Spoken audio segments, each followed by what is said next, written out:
Kalian tahu nggak asal-muasal budaya ngopi di Aceh? Apakah kopi merupakan tradisi budaya yang berakar lama di Aceh?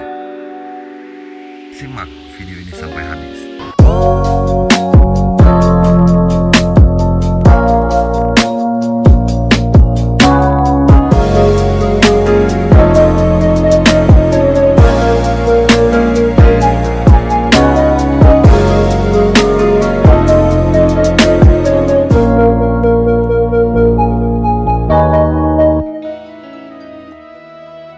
Sebelum kita lanjut, saya ingatkan jangan lupa subscribe bagi kalian yang belum subscribe agar kalian mendapatkan notifikasi terbaru dari channel ini. Budaya ngopi tidak ditemukan di Aceh sampai dengan menjelang akhir abad ke-19.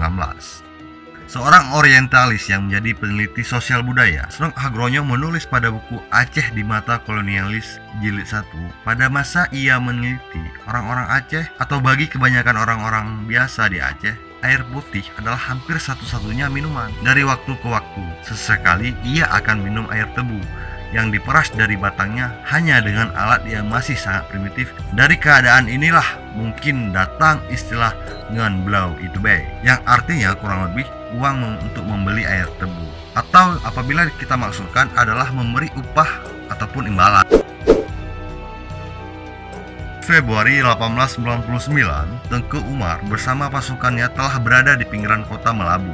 Pejuang Aceh sempat terkejut ketika mengetahui pasukan Van Hus telah mencegatnya. Posisi pasukan sudah tidak menguntungkan dan tidak mungkin lagi untuk mundur. Satu-satunya jalan untuk menyelamatkan pasukannya adalah bertempur.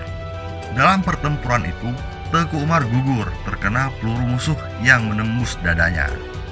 Bengah singgah ditanyo jeb kupi di kedai Melabu, atau ulun akan mati syahid.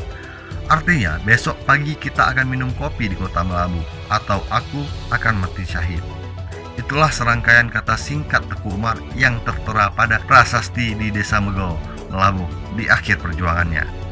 Berdasarkan kata-kata Tengku Umar tersebut, dipastikan kopi sudah beredar di Aceh ketika itu, namun masih merupakan barang impor yang mahal.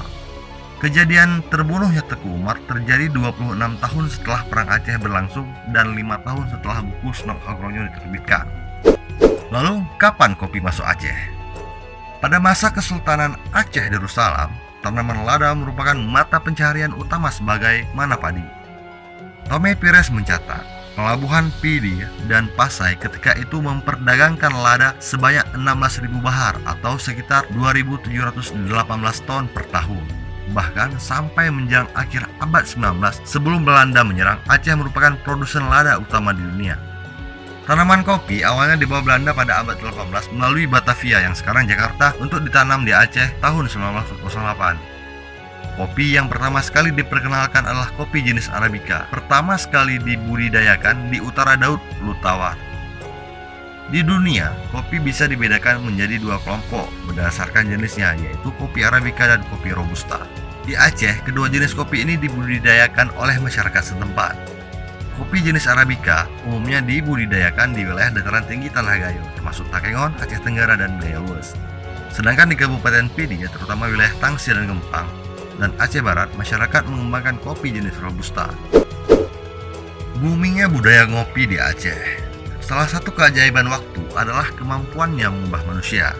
Begitu pula dengan kebiasaan masyarakat dengan segala aktivitasnya pasti berubah mengikuti perkembangan zaman. Jika di abad ke-19 masyarakat Aceh sama sekali tidak mengenal kopi, maka sampai akhir abad ke-20 Aceh masih sebatas produsen utama kopi. Maka di abad ke-21 budaya ngopi telah menjadi bagian dari tradisi orang-orang Aceh. Tahun 2004, tsunami menghantam Indonesia. Aceh merupakan daerah yang paling besar terkena dampak bencana. Maka berbondong-bondonglah berbagai orang dari seluruh suku bangsa datang ke Aceh untuk memberikan bantuan. Saat itu dunia sudah mulai mengandung kopi, maka para pendatang itu membawa kebudayaan baru, yaitu menikmati kopi. Sebelumnya memang masyarakat Aceh sudah mengenal kopi. Sebagai daerah yang menjadi produsen kopi, ada banyak kedai kopi ditemukan di Aceh. Namun masih terbatas pada kaum lelaki dewasa, ya paling minimal mahasiswa, dan lebih banyak di daerah perkampungan. Selepas tahun 2004, budaya ngopi di dunia semakin booming di Aceh. Baik siang maupun malam, berbagai lapisan masyarakat Aceh mengisi kedai-kedai kopi untuk bersantai, sekedar minum kopi. Tidak terbatas dari yang tua hingga yang muda. Lelaki maupun perempuan, miskin ataupun kaya, semua berbaur tanpa sekat-sekat pembatas.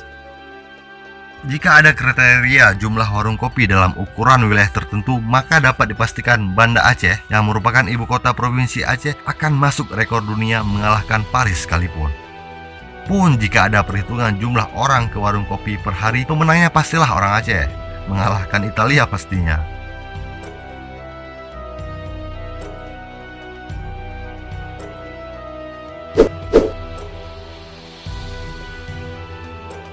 Kopi adalah minuman ajaib setidaknya bagi lidah orang Aceh, karena rasanya dapat berubah berdasarkan tempat. Dulu orang hanya tahu kopi hitam, kalaupun ada campuran biasanya hanya susu atau gula. Cara penyajiannya pun sederhana, masyarakat urban tidak hanya menganggap kopi sebagai kebutuhan semata, tapi juga disertai dengan gaya hidup. Bahkan, sekarang di Aceh sudah menjamur berbagai warung kopi premium. Meskipun begitu, menikmati kopi Aceh bukan hanya menikmati rasanya, tapi juga tradisi budaya. Di Aceh, kedai kopi merupakan tempat berkumpul, bertemu, dan membicarakan segala topik. Bagi orang Aceh, mengunjungi kedai kopi merupakan bagian yang tak terpisahkan dari aktivitas sehari-hari.